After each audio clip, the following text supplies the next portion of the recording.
Good evening, ladies and gentlemen. Welcome to this week's episode of Guyana's Oil and You. I'm your hostess, senior journalist at Kaieteur News, Kiana Wilburg, and tonight we continue the discussion on critical topics within our oil and gas industry.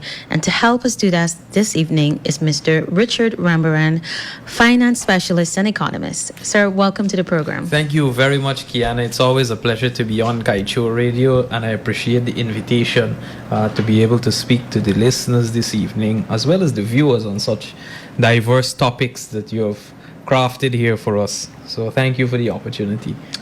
Great. So without further ado, I'll head straight into the questions for this evening because we do have quite a few things to touch on. So starting off with the gap between the rich and the poor. According to the Ministry of Finance, Guyana is set to break that 1 billion US mark by the end of the year. But what measure or measures are necessary to ensure that, one, the oil and gas industry is not the Achilles heel of the economy, and two, that it doesn't widen the gap between the rich and the poor? Right. So thank you very much for that question. I think it's an important place for us to start the discussion this evening. The reason why is that oftentimes when one examines throughout the gamut of resource-rich developing economies, you'll find that there's a tendency for inequalities to exacerbate in those countries. And so it is of utmost pertinence that we are able to address that here as our starting point this evening. So the first thing that I want to say is that one really has to examine public goods that are provided by the government, general services that are provided by the government, and what impact that has on the society and what occurs throughout the course of government spending on these particular items. Now, I'm going to start with a couple to specifically answer the question as it relates to how can we manage. The first is an emphasis on infrastructure. Okay. In development literature, infrastructure is referred to as the Great Bridge. It's the Great Bridge between those persons who traditionally may not have access to urban centers, may not have access to commercial hubs, may not have access to the epicenter of activities. And so an emphasis on infrastructure, particularly building infrastructure out into rural areas, into areas that can act as time-saving, where infrastructure can act as a time-saving mechanism, and ensuring that persons who have not traditionally been able to access goods and services in the urban spaces or in smaller commercial hubs, that they are able to. You're aware, Kiana, that our geography is one that engenders that type of geographical dispersion of population. And so that is the first one that I think really will help to ensure that inequality in the sense of urban and rural divide does not occur. The second is that of education. And the development literature, once again, have these wonderful names for things. And that's, of course, known as the great equalizer, education. Now, equal access to education and ensuring that all citizens of the country are able to benefit from education really then puts the country in a position where individuals are now able to be their best selves. So we know that absent of someone having capital or access to capital, the other way that you are able to really elevate your standard of living as well as contribute to the society in a meaningful way is to ensure that you are a skilled or a semi-skilled person within your field so that you are able to be a productive and contributing individual to society.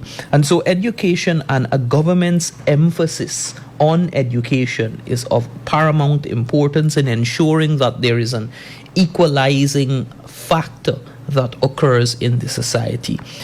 In this particular point, I want to especially drive home that what the goal program and its other build-outs are doing, the TVET accompanying programs that go along with the direct academic goal program, that has such a tremendous impact on the opportunity as well as the access to education by the masses. This is something that we cannot understate, and we cannot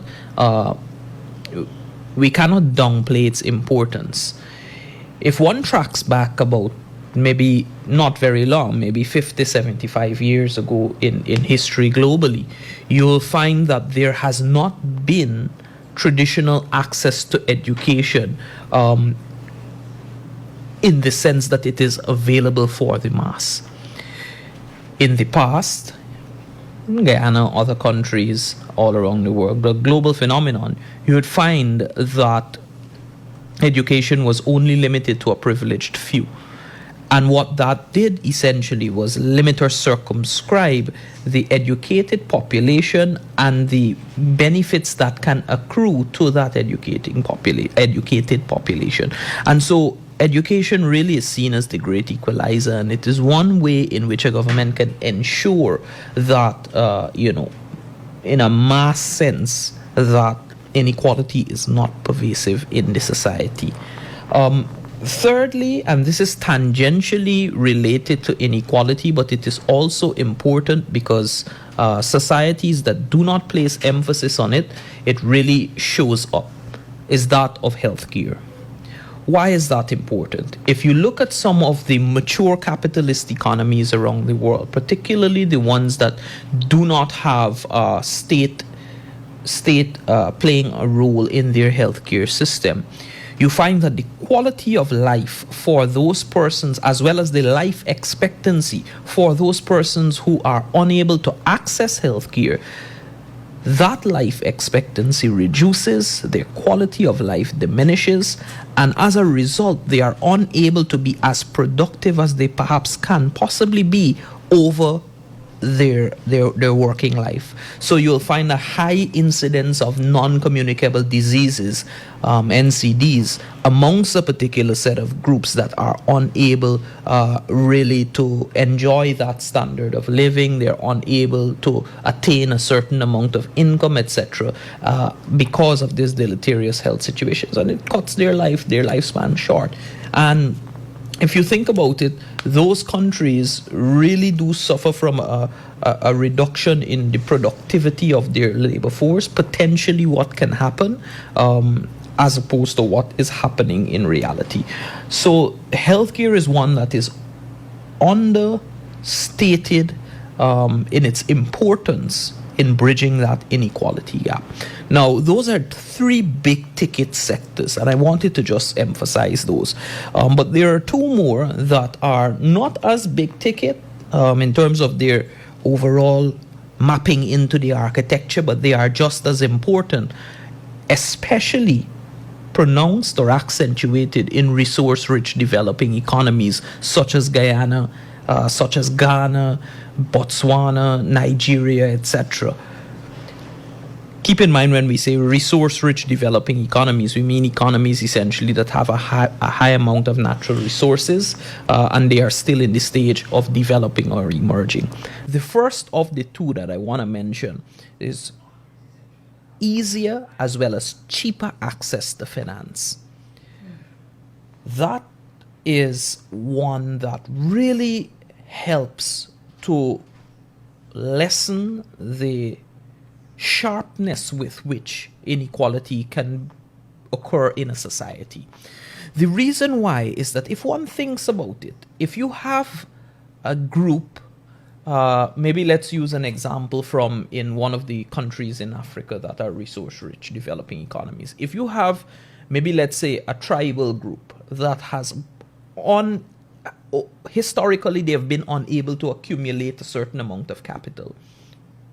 If someone from that tribal group wants to then enter into entrepreneurship, they do not have historical capital, whether it's amongst themselves or whether it's amongst their family, to be able to access the opportunities that go along with entrepreneurship. And so it is important that groups that are vulnerable or groups that have been disadvantaged generally, as well as micro, small, and medium-sized enterprises, have easier as well as cheaper access to finance. In Guyana, it is especially pronounced for micro, small, and medium-sized enterprises for them to have cheaper as well as easier access to finance. That is one way in which we can ensure that enterprises that we may not see their full potential in a situation where they cannot have capital, that we are able to provide the conditions under which those companies can thrive. That will in itself help to regulate or dissipate some of the inequalities that can end up happening. Think about, let's maybe bring it to a practical example. Think about someone who is highly skilled in some technical field. Maybe let's say they're doing perhaps engineering, or if they're maybe not even that technical, they're doing recruitment.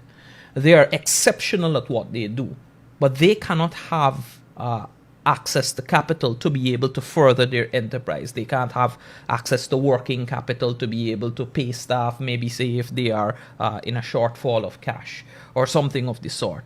That person will be forced to close their business, or they will be forced to cap their business at a certain level. That by itself will exacerbate an inequality. And so cheaper as well as easier access to finance is one that really drives home at reducing inequality, especially as it relates to micro, small, and medium-sized enterprises. And then the last one that I want to advance is that of the implementation of a sovereign wealth fund, or the implementation, in our Guyanese context, of a natural resources fund, or a natural resource fund as it's now known. Why is that being brought up for inequality? Because we're approaching inequality from multiple dimensions. We're approaching it from, business size, urban and rural, etc. But now we're looking at inequality in terms of intergenerational. There have been situations in resource-rich developing economies where the level of extraction that occurs at perhaps where we are at this point in time, and the level of spend that then concomitantly occurs as a result of that level of extraction, means that a lot of the resources are being spent today. All of it cannot be spent on long-lasting infrastructure. Some of it will have to be spent on other dimensions of growth and economic development, naturally. But it's important to remember that the assets that we are leveraging today belong to Guyanese of today as well as Guyanese in the future. And so it is important, through the implementation of a natural resource fund or through the implementation of a sovereign wealth fund, to ensure that some amount of that money is saved for future generations, so as to avoid long-term inequality or disadvantage to the groups that will emerge in the future, or population that will emerge in the future. So those 5 areas for me, the 3 big tickets that I spoke about, healthcare, infrastructure, education, and then the 2 of access to finance, cheaper and easier access to finance, as well as the implementation of the natural resource fund or the sovereign wealth fund. I think those 5 areas really do serve as a strong basis upon which we can reduce inequalities and tackle inequalities from multiple dimensions, not a unidimensional view of inequality. And so, sorry for being a bit long-winded on it, but it is a concept or a construct that really deserves full exploration. And so I'll offer that for us to kick off the discussion this evening. Well, that was a very comprehensive response there, Richard, and I appreciate that you took the time to truly delve into the different areas upon which we can really make a difference in really addressing inequalities in the society. So thank you very much for that. And what I'm getting from you is that the government has a unique opportunity to use our oil resources in such a manner that it can address, because what you've outlined there are some really tangible things that can be executed for us to address inequalities in the society. And even with what you've explained, it's clear that we can easily avoid oil and gas becoming the Achilles heel of our economy, which has happened to many other oil-producing nations, like Nigeria, for example. So with that, Richard, I'd like to go to our next question, which is also related. There are criticisms that the government is not doing enough to address inequality. And there are those who push the message that the oil would actually become the wealth of sorrow. How would you respond to that? Well, you see, you have to examine the economic conditions that exist in Guyana firstly.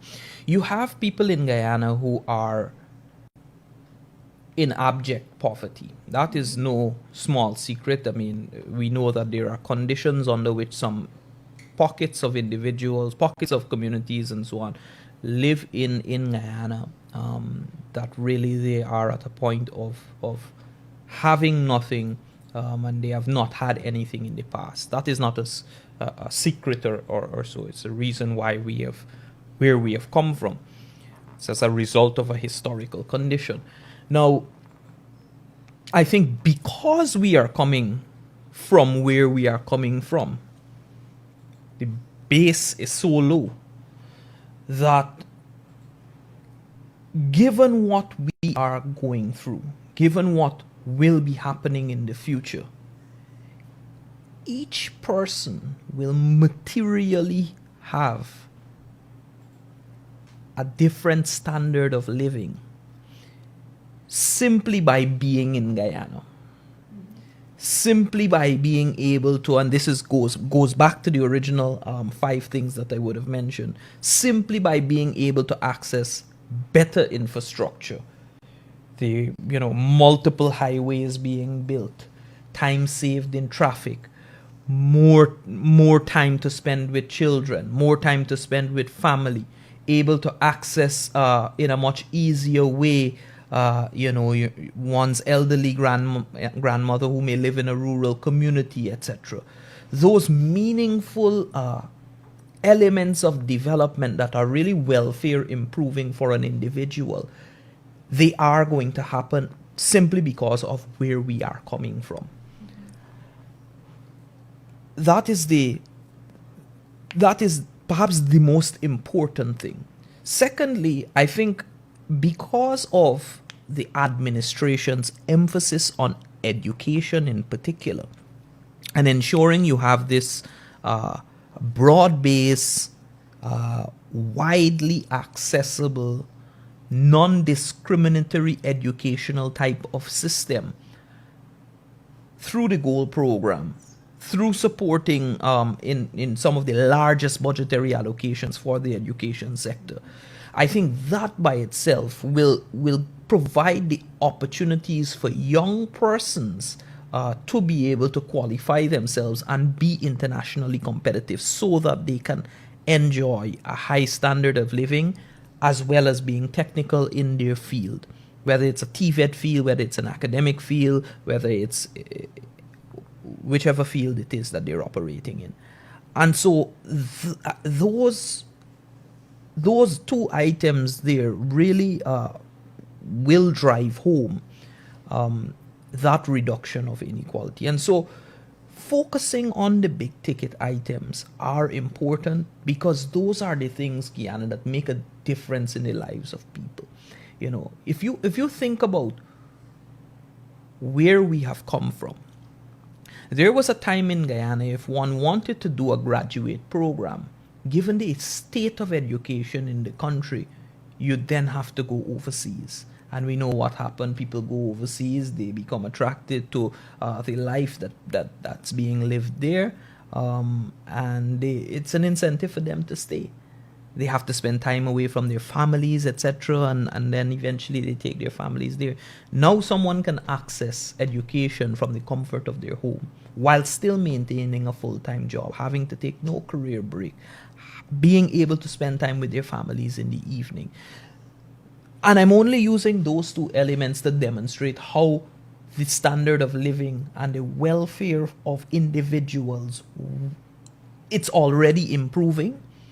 And when we remember or recall where we come from in terms of where we have been historically, heavily indebted poor country, one of the lowest per capita GDPs in the Western Hemisphere, etc., the sheer magnitude of what is happening, the sheer magnitude of what will happen, and the level of opportunities that will be available once one is able to align oneself in a fashion that you are competent, you have a plan, you are deliberate about your actions, and you are disciplined enough to push towards your goals. I think that Guyana provides the conditions and will provide even better conditions in the future through which anyone can access. Not to belabor the point, but let me just make a very succinct analogy so that one is able to understand in a much more meaningful way. You think about persons who maybe traditionally have not had anything, their families and so on have not accumulated capital, for example. Someone is now able to say, I'll start a small store in a mall. I will endeavor to go through entrepreneurship. I will, push my small business. I will take those types of opportunities, or I will undertake an educational program. I will aim to work with a multinational company or with a company here in Guyana that is operating in some sector. And so the point that I'm trying to make is that the opportunities are so abound that Guyanese will benefit from what is happening, and the standard of living is improving every day and will continue to improve.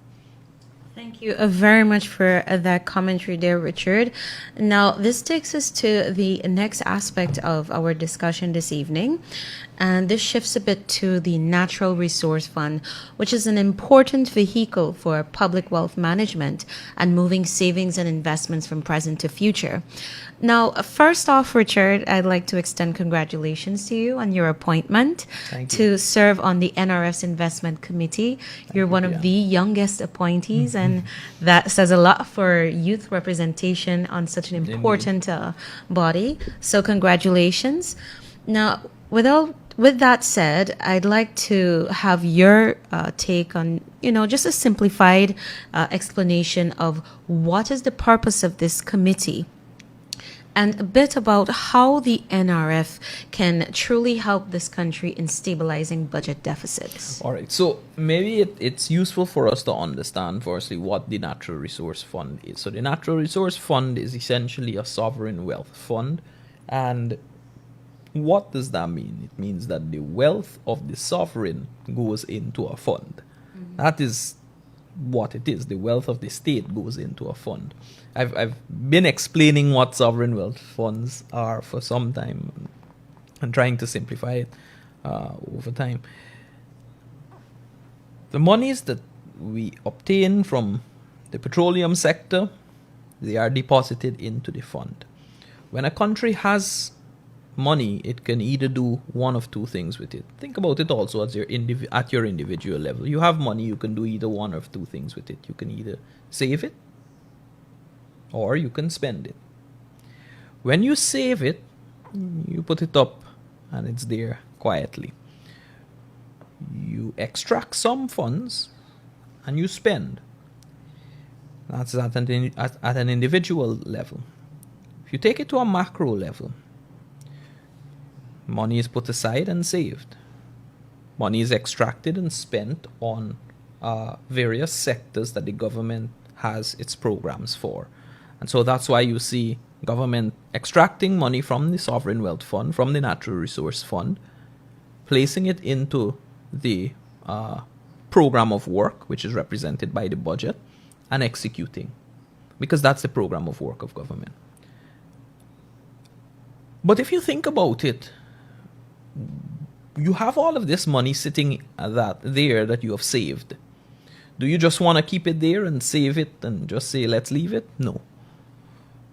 When you're dealing with large sums of money, especially at the national level, or even corporations, some corporations do this, they then take the savings and they invest it in safe assets globally, so that you are able to earn a rate of return, and the money that is sitting there is not eaten away by inflation.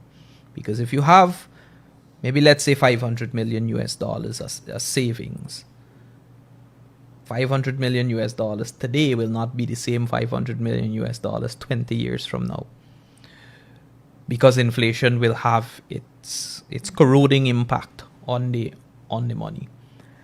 But if you take that same savings and you're able to invest it smartly into safe assets around the world, which are able to give you, those assets are able to give you a rate of return, then you also are able to earn from your savings.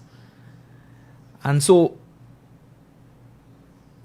the benefit that you will get is obviously you're able to mitigate the inflationary impact.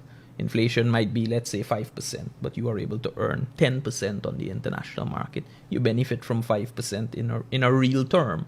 You're able to benefit from that 10% return. And so the inflation of 5% doesn't have an impact. So it's very important for persons to bear in mind that at a basic level, that's what the Sovereign Wealth Fund is. It's obviously much more complex and much more layered than that.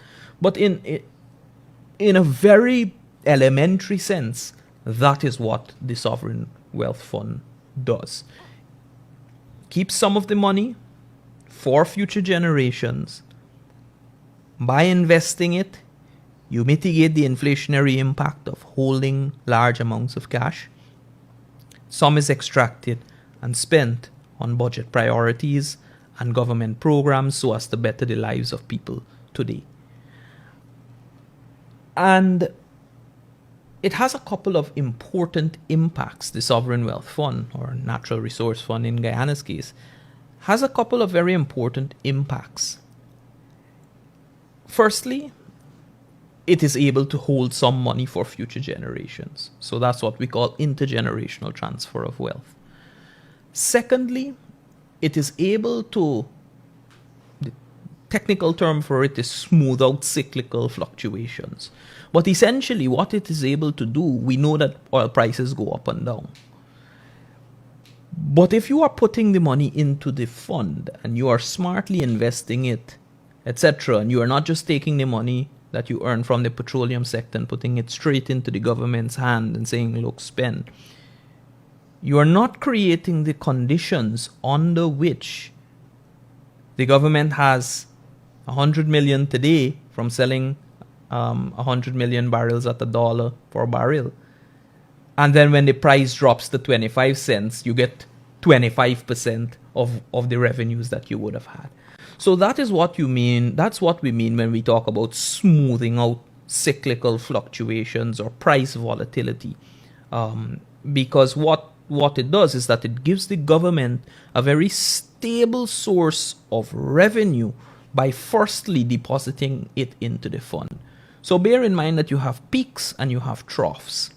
How do you counteract peaks and troughs of prices? You try to take an average. Right? So you try to take an average of it. And so in the times when government has a high amount of revenue, they're not pushing the envelope and saying, let's extract everything today and we'll spend everything today, etc. And in the times when nothing is coming in, you're still expecting to spend high. This is the mistake, for example. I don't want to particularly go into countries, etc., that have done so, but this is the mistake that some countries have made in the past. And where countries run into trouble is that they oftentimes, remember, government spends in two ways. Government spends on capital, which is infrastructure projects, big spending, building roads, etc. Capital works, but they also spend on current expenditure, which is essentially administration, paying salaries, and such the like. In some countries, what they do is that they take money from the Natural Resource Fund or from the Sovereign Wealth Fund, and they support a heavy amount of current expenditure. So, paying persons exorbitant amounts of salaries, lots of dietary, buying a lot of food and elaborate things and that kind of thing, and not really spending on priority items, which can then have a long-term impact.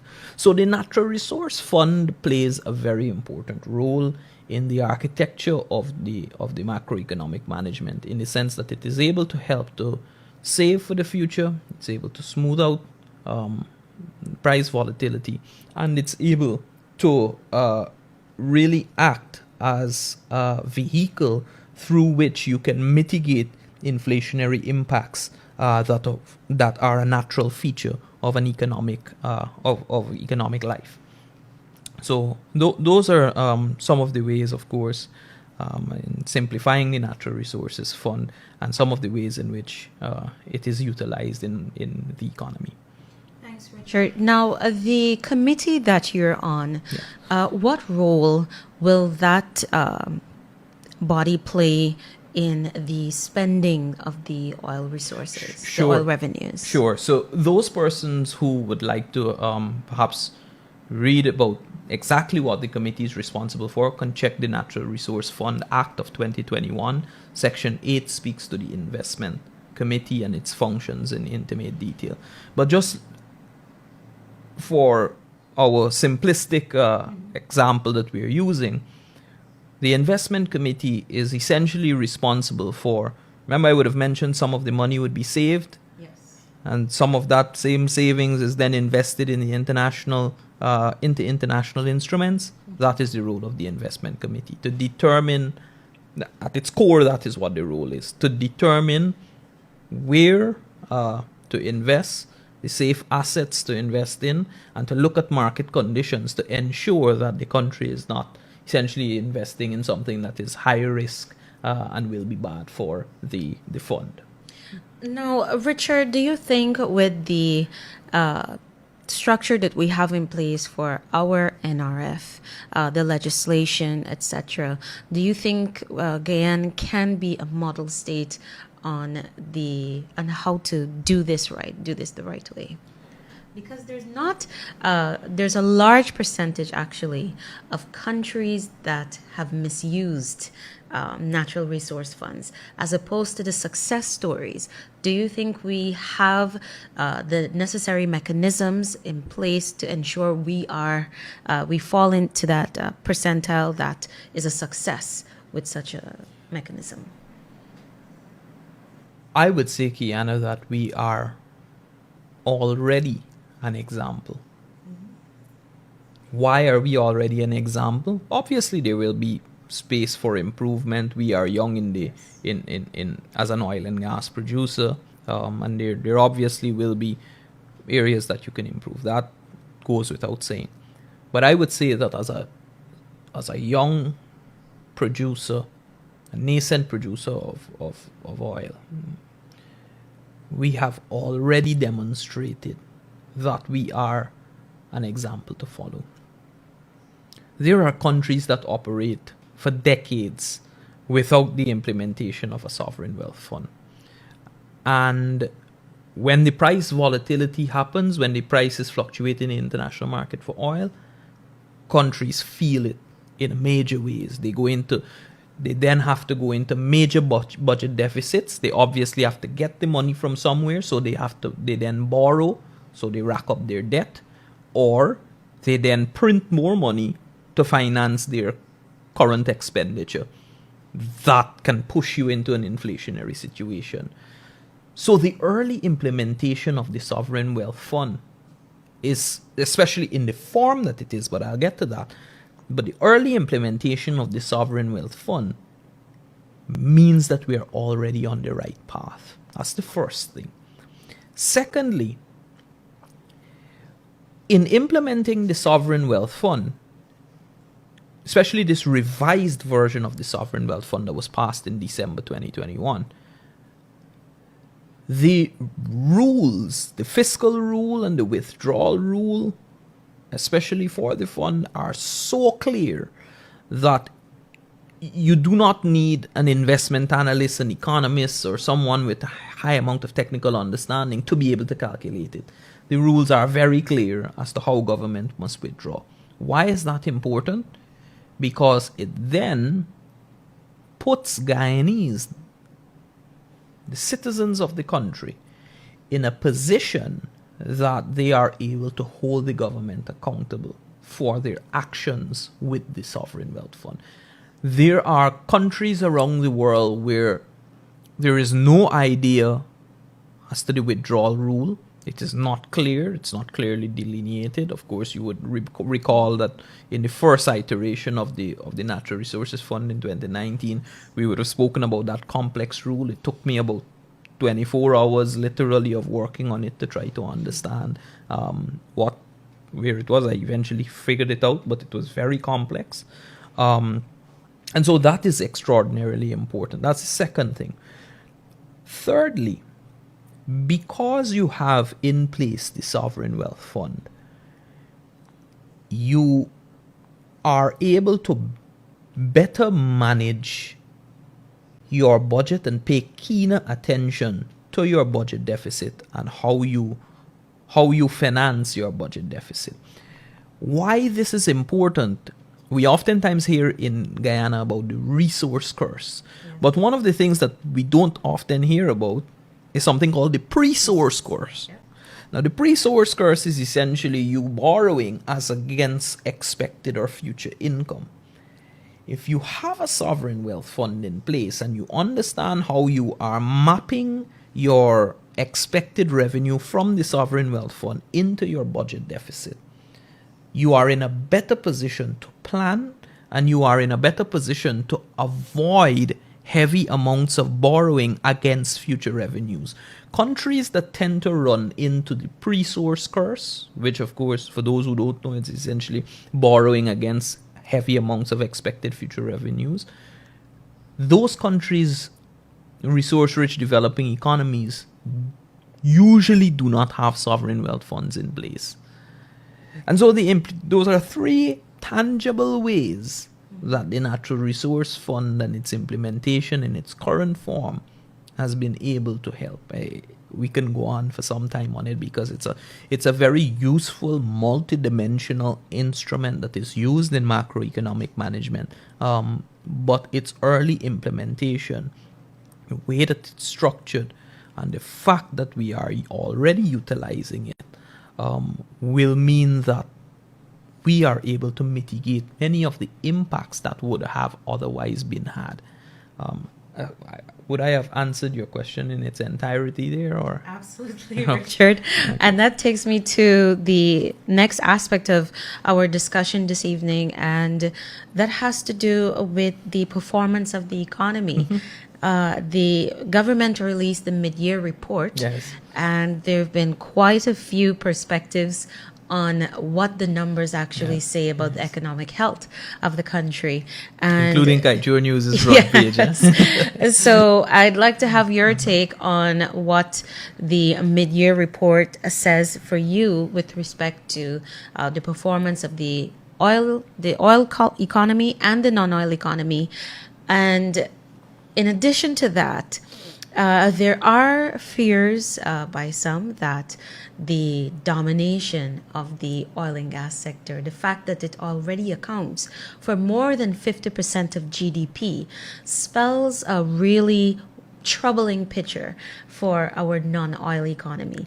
Do you think those fears are misplaced or justified? So that's my question. Okay. Those are my questions. Sure. About that. Sure. All right. Great. So as you can imagine, once again, I will have to be pretty extensive in the response to that, because it is very layered in the way that it's, but I'll try to go through it. Mm-hmm. Firstly, the newspaper for which you're a senior journalist at would have put on the front page that a couple of sectors, some main sectors, are in decline. That sugar contracted, rice contracted, gold contracted. Yes. Let's deal with those big ticket ones, but also manufacturing Mm-hmm. contracted. So let me deal with sugar, rice, and gold. We are in an economy where we do not have advanced technological implementation being done in our agriculture sector as yet. Mm-hmm. It's being done to a small scale, but it is not, by and large, the ethos of the agricultural sector to be at the cutting edge of technology, perhaps the way that Brazil is. And so the impact that adverse weather conditions have on sectors such as sugar, on sectors such as rice. Let's deal with those two first. It is something that we will eventually have to move towards ensuring we have climate smart, climate friendly, and climate resilient agriculture being done.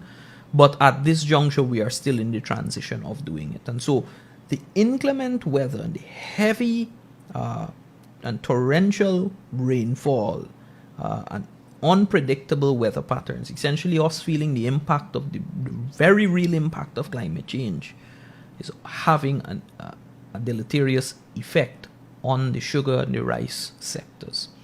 This is the reason you see it in decline. It is not as a result of government policy, government's inaction, or government's lack of programmatic work to support the sector, as perhaps has been in the past. I just wanted to put that in. As we had seen, in 2016, 17, 18, thereabouts. Wanted to start from that point. Those same climatic conditions have also a strong impact on the gold sector. If you look carefully at the mid-year report, you will see that there has been a disaggregation between what has happened for large-scale gold mining and the small, but then what has happened for the persons who operate at an artisanal level. Yes. It is because those persons that are operating at that small scale cannot employ the technologies, do not have sophisticated equipment, etc., to be able to mitigate the reality of climate change. It is unfortunately a fact that exists. And it is unfortunate too that the reality of climate change is upon us, which will, of course, bring us to one of our topics later on about LCDS and sustainable development, etc. But so that deals with 3 of the 4 main sectors that have been in decline, or that did not record positive rates of growth over the first half of 2022. Let me be specific with it. Manufacturing in particular, there is no serious analyst would look at manufacturing and say nobody is doing anything, or this is what has happened in the manufacturing sectors as a result of some deliberate thing, or some deliberate policy, or some inaction or ineffectiveness. Manufacturing sector obviously has been strongly impacted by the increase in input prices as well as soaring fuel prices. We have to remember that many of these many of the manufacturers that exist depend on fossil fuel, they depend on oil prices. They also depend on inputs that are not manufactured locally or not produced locally or not available locally. And thus there is all of what is happening in the international market having an impact on the manufacturing sector. If you look at the price for some of the inputs, some of them have gone up 300%, 400%. And manufacturers are doing as much as they possibly can. All depends on their profit margin, how much they can actually absorb before they have to pass the costs on to consumers. Now, we understand elementary economics, even at a basic level, we know that once the price begins to increase and there are competing alternatives with price increases, that someone will consume less because obviously it's more expensive. I believe that is what really has had an impact on the manufacturing sector. So I wanted to deal frontally with those sectors that were in decline and demonstrate in a pellucid fashion that those sectors that did not experience the positive rates of growth in 2022 first half is not as a result of inaction, it's not as a result of bad program, it's not a result of antagonistic policies, but really they are external and exogenous factors that have had a strong mitigating impact on what was anticipated to happen. So that is the first aspect of it. I think persons are being disingenuous, however, if they look at the mid-year report and they see all bad. The reason why is that if you look at the non-oil economies' rate of growth over the first half of the year, it still is 8.3%, if I'm not mistaken. It's upward of 8%. Obviously, the oil economy is growing, and as an economist operating in a developing economy, I try not to focus too much on that, especially given where we are and ramping up production. But I think persons are being disingenuous if they look at the mid-year report and do not acknowledge an important fact. That is to say, you are seeing sectors that are growing in the Guyanese economy that are non-traditional sectors, and they are growing in a very strong way. Yes. You are seeing growth in wholesale and retail trade like has not been experienced before. Construction and the entire infrastructure sector is rapidly emerging. Non-traditional crops where climate resilient and climate smart agricultural technologies can be implemented, such as corn and soybean, as the president talks about quite often, His Excellency the President, as well as livestock. Those are sectors that we have in Guyana not traditionally looked at. And of course, there has been the resurgence of the bauxite sector and the forestry sector and such the like. So I think if persons are to really look at the numbers carefully, and if you understand the Guyanese economy and you understand the international economic context, you would come very quickly to the realization that had it not been for those international developments in terms of the international economic conditions, as well as the mitigating impact of weather and climatic conditions, that the Guyanese economy would have grown even stronger than it did over the first half of the year. Where I project that we will go, because I rather suspect that at some point we'll have to deal with that, where I project that we will go is only on a further positive trajectory.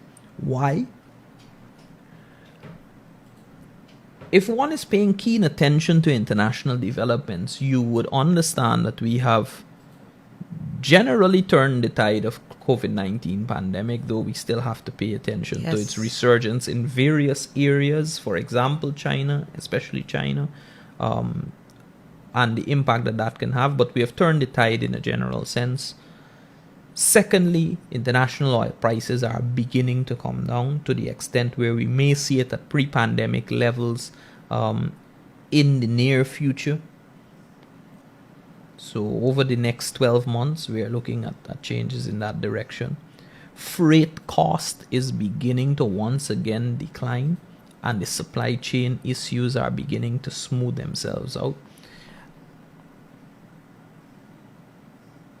I think that bodes very well for Guyana.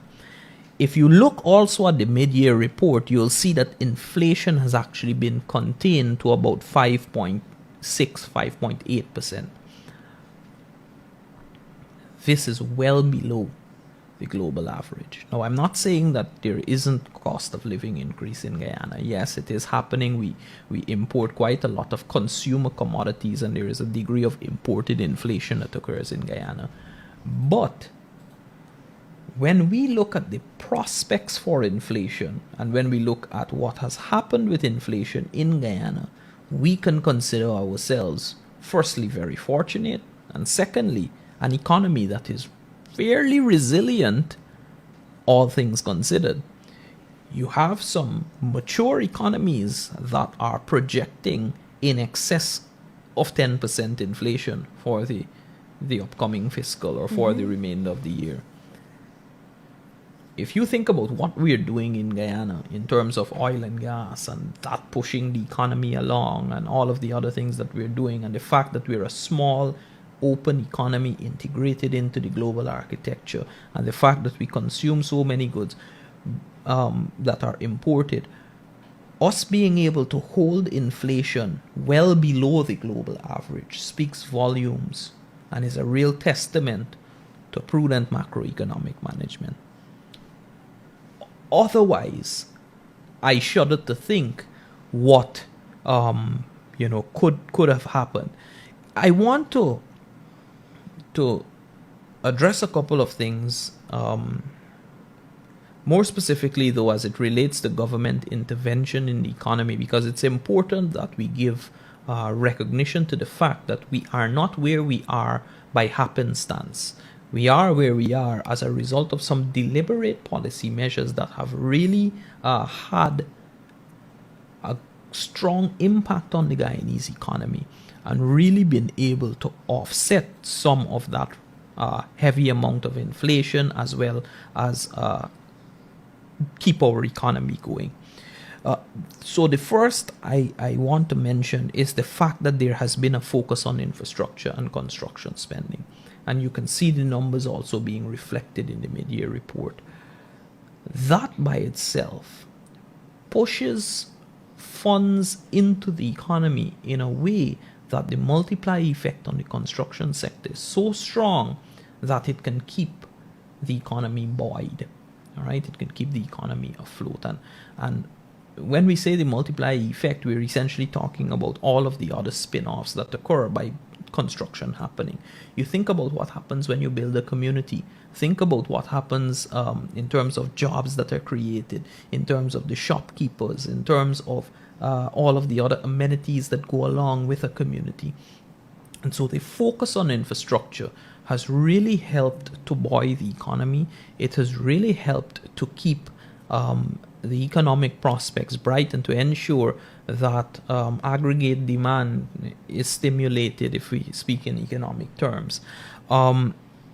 Additionally, the reduction of excise tax on fuel down to 0% is a tool which I believe that has been utilized in the right way. And you might recall, Kiana, if you've been in the media for a long time, you might recall that I have been on public record on multiple occasions back in 2017, 18, talking about the fact that because international prices for fuel was going so high at the time, that we should reduce the excise tax. That was in 2017 or 18, thereabouts. The fact that it has declined speaks volumes to the notion that the government is responding in a pragmatic fashion to the reality of the economic conditions. So that's the second main one that I wanted to talk about.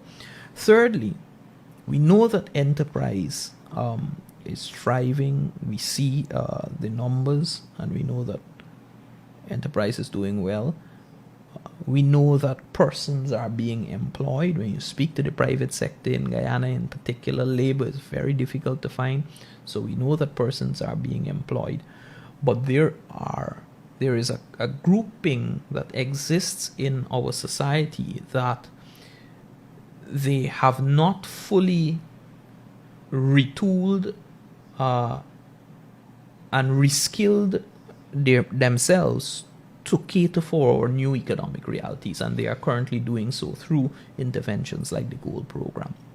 And it is important that those persons are supported by cash grants, and to ensure that those persons have livelihoods eventually that can be able to buoy them.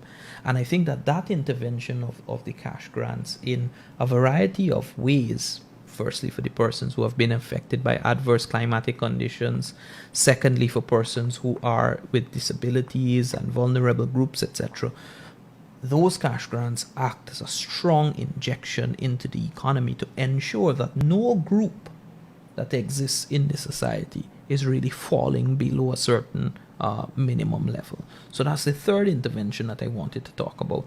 The fourth intervention, which we oftentimes have not given the level of credence to, is the reduction in freight to pre-pandemic levels. As I would have mentioned, we know that cost of living has increased, but we acknowledge that the cost of living increase, as demonstrated by the inflation, has not been as bad as the global average or as bad as even the Latin American and Caribbean region. It's only about 5 odd percent. That by itself, I really shudder to think, Kiana, and I'm using the terminology again, what would have happened in this country had we not had some of those policies. I suspect that our inflation level would have been double digits if those deliberate policy measures were not implemented, especially at the points in time that they were implemented. So let me wrap all of that up by addressing another important issue that I see being raised, and that is that Guyana is already suffering from the Dutch disease. And before I go into it, I want to just preface what I'm going to say by saying, yes, the oil and gas sector is large in Guyana, but yes, it's because of the size of the finds that we have and because of the urgency to extract what we have that we are ramping up production. If one pays keen attention and understands what Dutch disease is and what a natural resource curse is, more specifically operating through the channel of Dutch disease. If one understands what it is, and then you look at the mid-year report, not in a sensationalized fashion or in a fashion to get attention, but in a technical way, and you do a thorough analysis, you would know that some of the key things that are the indications of natural resources curse, or specifically Dutch disease, they are not happening. And some of those things are exchange rate appreciation. That is not happening in Guyana. We have a fairly stable rate of exchange with the US dollar. Secondly, one of the other things is that you have a massive amount of savings built up in the commercial banks. That has not been happening because the market, what we term in economics as the market for loanable funds, is now beginning to really kick off because the commercial banks are in turn beginning to up their lending, both in terms of the quantity as well as the size. So that also is not happening. Thirdly, you are not seeing lagging sectors save for those sectors that have been impacted by exogenous factors. I just demonstrated to you a number of non-traditional sectors in Guyana that are growing at a rapid pace. And so there is no lagging sector and booming sector as is a necessary condition in the Dutch disease thesis. It simply does not exist. And so on those 3 points only, we're not even going into other elements of it and being more technical, but on those 3 points only, Guyana is not in the condition under which Dutch disease is occurring. And so for someone to go into the public domain and to sensationalize it, etc., I think it's irresponsible, and I think that we really need to be much more careful in making pronouncements on the economy in that way, because it's a very serious matter and it can have debilitating impacts on investors' confidence, which is an important non-economic indicator for the health of the economy, consumer as well as investor confidence. So I only wanted to say that, we are not in a bad position, especially when we look relative to what has been happening around the world. I think we are doing well. There are challenges. We are integrated into the global economic system. We cannot escape some of those impacts. But when one looks at it in an objective way and you look at the averages, etc., you will see that we are growing. Non-traditional sectors are performing. Inflation is being kept below the global as well as the Latin American and Caribbean average, and the prospects for the future continue to be bright. Thank you, Richard. That was a very comprehensive, and I do appreciate the time that you took to truly flesh out many of those issues. Before we get to the final questions, the final two questions for the show this evening, we'll go to a quick commercial break, and when we come back, we'll wrap up our discussion this evening.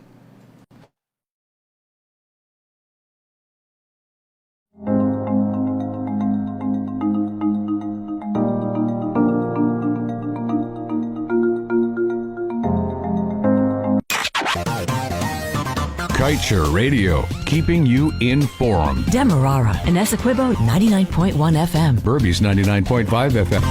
Kaieteur Radio.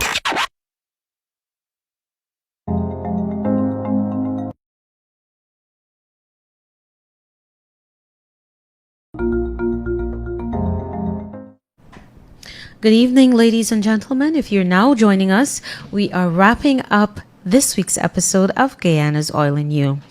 Thus far, we've had a very comprehensive discussion with Mr. Richard Rambarran. He's an economist and finance specialist, and we have discussed quite a few issues that pertain to the Natural Resource Fund management. We've also discussed matters of inequality, and just before wrapping up the first segment of our discussion, Mr. Rambarran would have taken us through a very comprehensive commentary on the performance of the non-oil economy as well as the real economy, and he would have given us his thoughts on criticisms that the Dutch disease has gripped Guyana. So Mr. Rambarran, wrapping up our program this evening, I'd like to ask you a bit about the local content front, which is also a very key issue in the oil and gas discussion in Guyana. Now, there still appears to be some gridlock, a degree of gridlock between locals and foreign entities that are seeking to also see how they can play a role in the development of Guyana's oil and gas economy. How do you propose we overcome that gridlock? Thank you, Kiana. Welcome back to the viewers and listeners. Now, local content and foreign investment should not be seen as mutually exclusive. There are several areas, importantly, of overlap, and I think the government has been very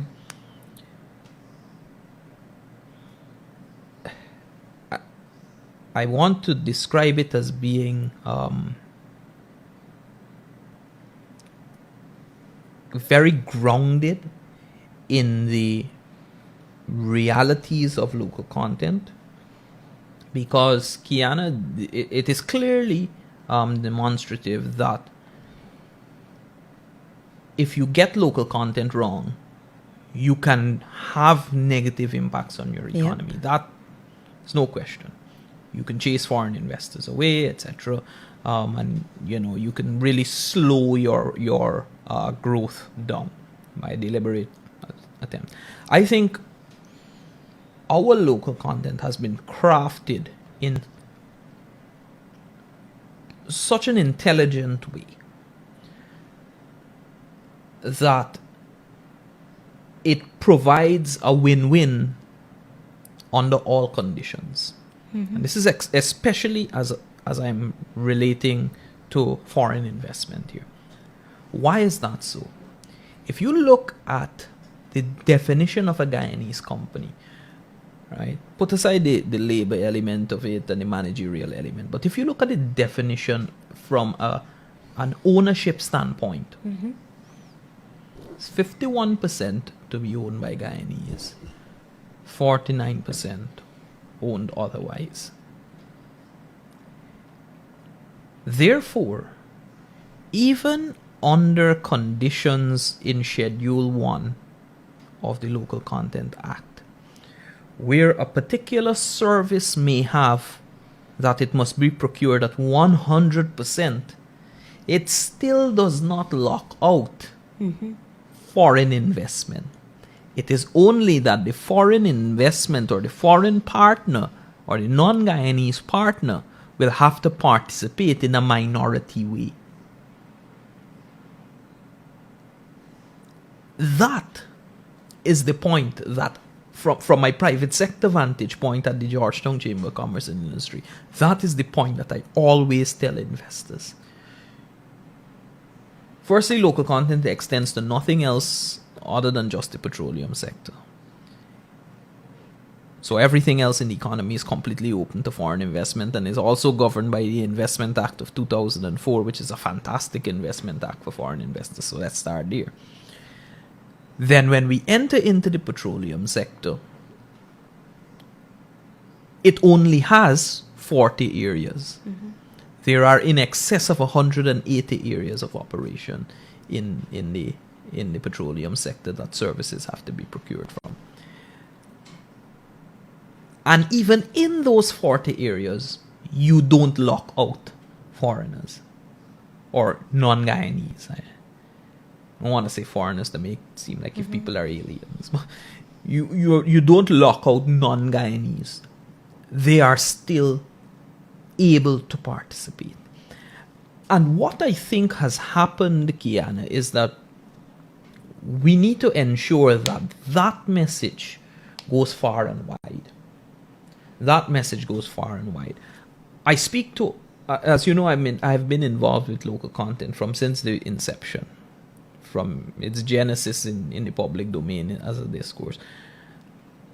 And the questions that I've been answering on the legislation and the fears that non-Guyanese have about the legislation, when it is explained to them what the legislation actually says, and I show them what the legislation says, and I show them that 100% from a Guyanese company does not mean that you cannot participate, then they're like, oh, well, this is different from what we thought, or from what we heard, or from what we have been hearing from some third-party source that perhaps doesn't even live in Guyana or isn't au fait with or familiar with the laws that we have. So, for me, Kiana, I think that the local content legislation has been crafted in such an intelligent fashion, catering for all sides of the coin, that I think that we have struck the perfect balance with our legislation.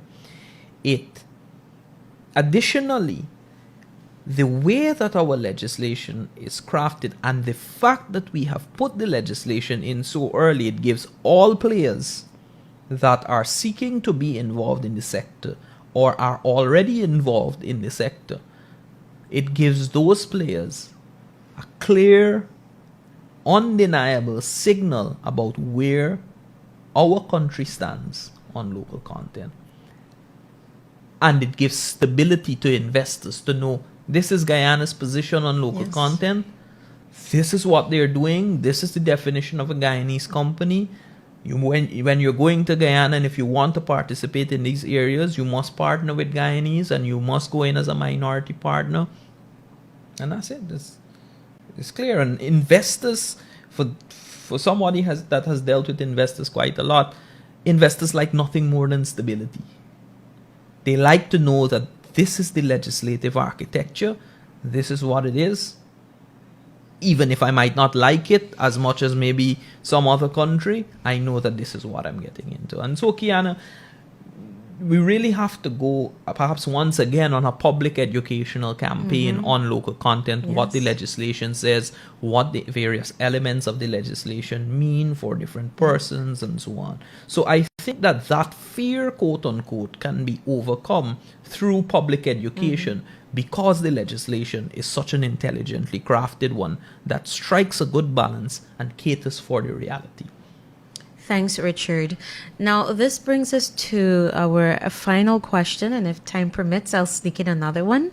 And this has to do with the LCDS, the Low Carbon Development Strategy 2030. Now, it's well known that the gas resources can bring tremendous benefits like energy security, job creation, increased revenue streams. But this is also well articulated in LCDS 2030. Yeah. But there are still sort of a difference or differing opinions on how we ought to go about the development of gas to harness those benefits that I just mentioned and which are also noted in the strategy. From your perspective, what do you think ought to be done by government to ensure that gas is a success story, to ensure that we do harness the potential this resource holds? We bring it on shore and we ensure we convert it to energy. That is the single most transformative project that can happen in the Guyanese economy. The LCDS maps very nicely into the Sustainable Development Goals and what the Sustainable Development Goals are trying to achieve. So we have a modern and a cutting-edge development strategy for our country.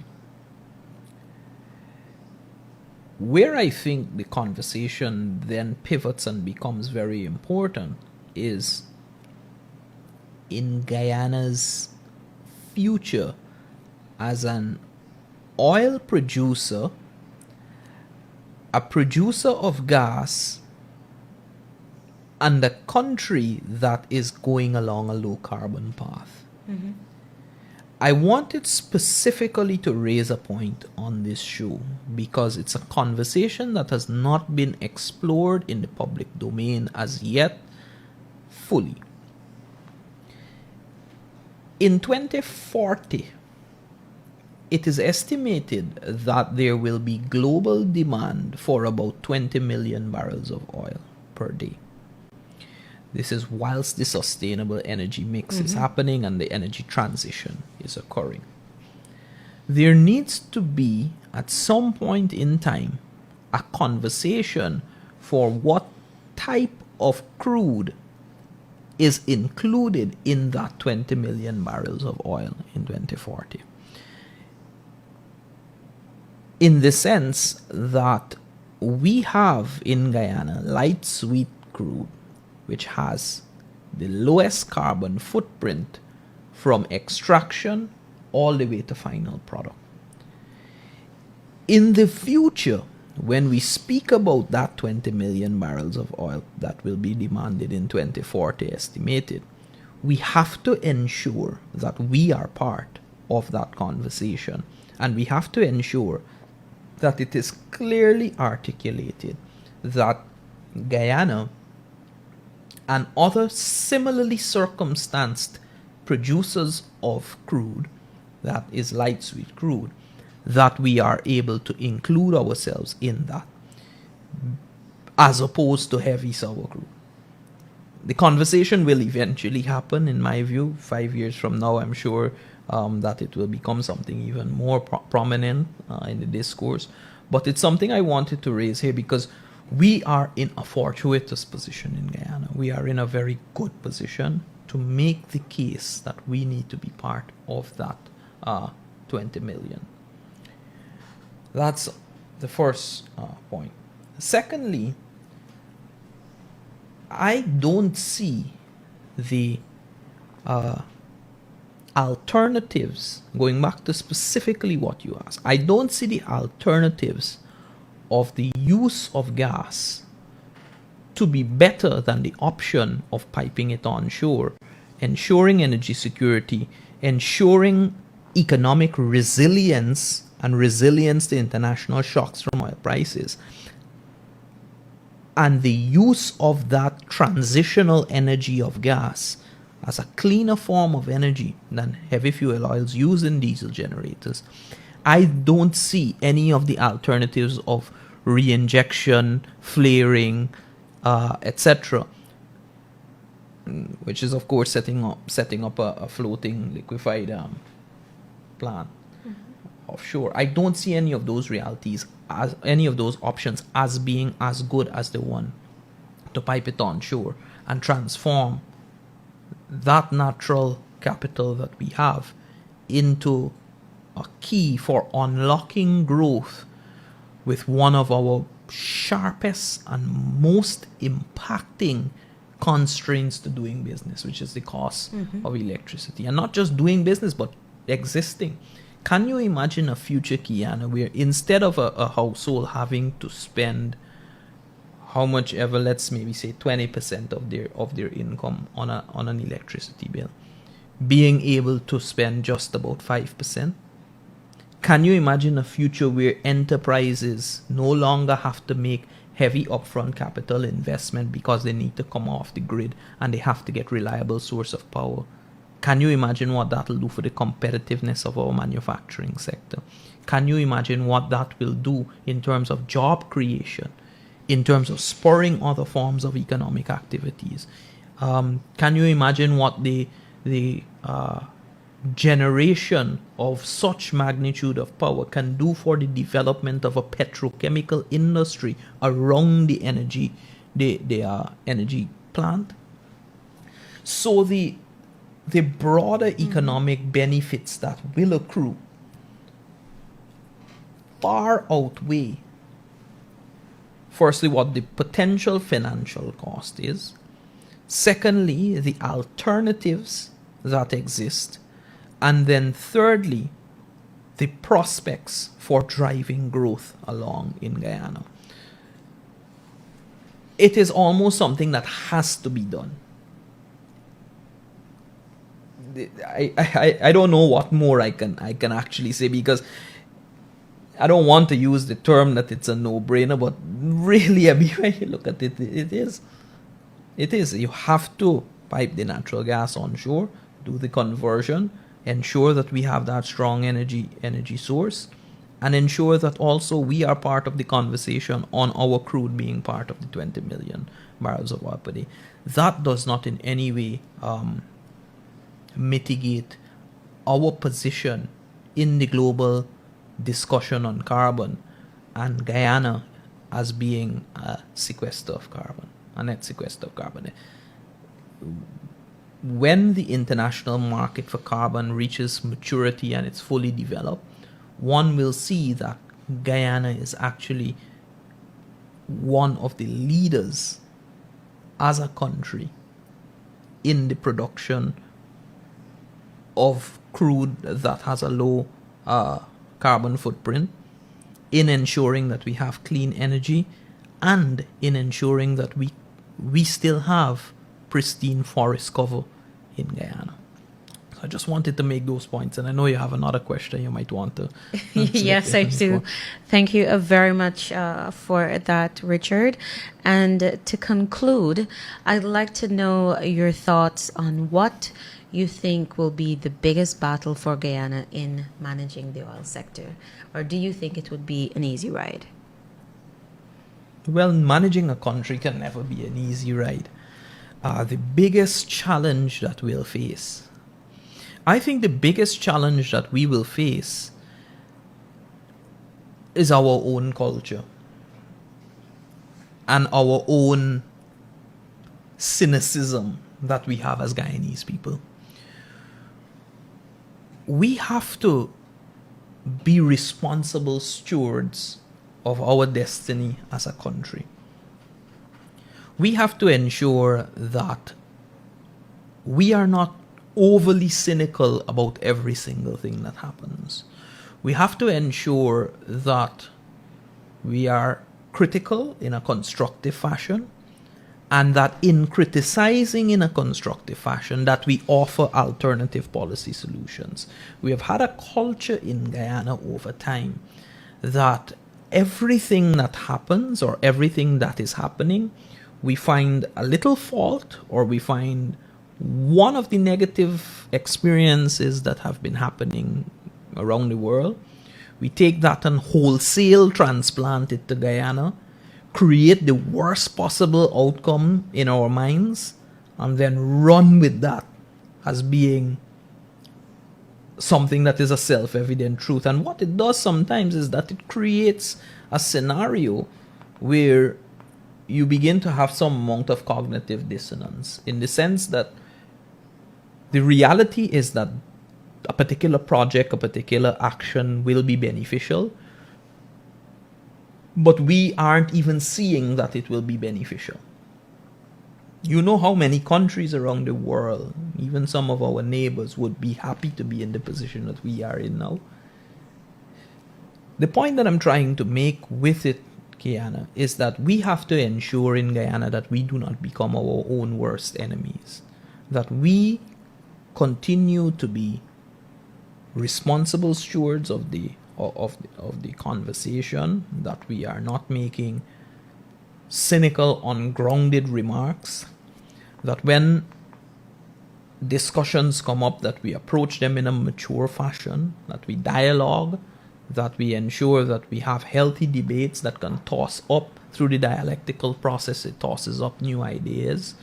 We have to also ensure that we respect each other and understand that there are varying perspectives, but there is also fact. And I find that we are a society, sometimes we like to run away from what is the fact. And that really, for me, Kiana, more than any economic policy or instrument or legislative reform, etc., you can do all of that right. But if the culture that you have is not growth facilitating and growth accommodating, you can be your own worst enemy. You can be, as a collective, I'm talking about a collective, you as Guyanese people, not the singular you as a particular person, but you as Guyanese people, you can end up becoming your own worst enemy. We also have to understand that when we speak about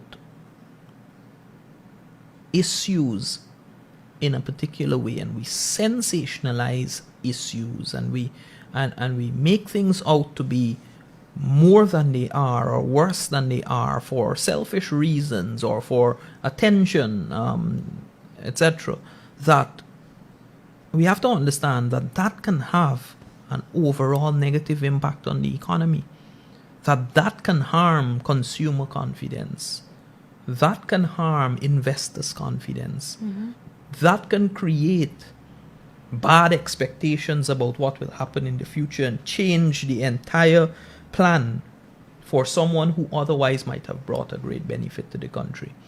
We have come a very far way as a country. We were a heavily indebted poor country. We had heavy rates of abject poverty in Guyana.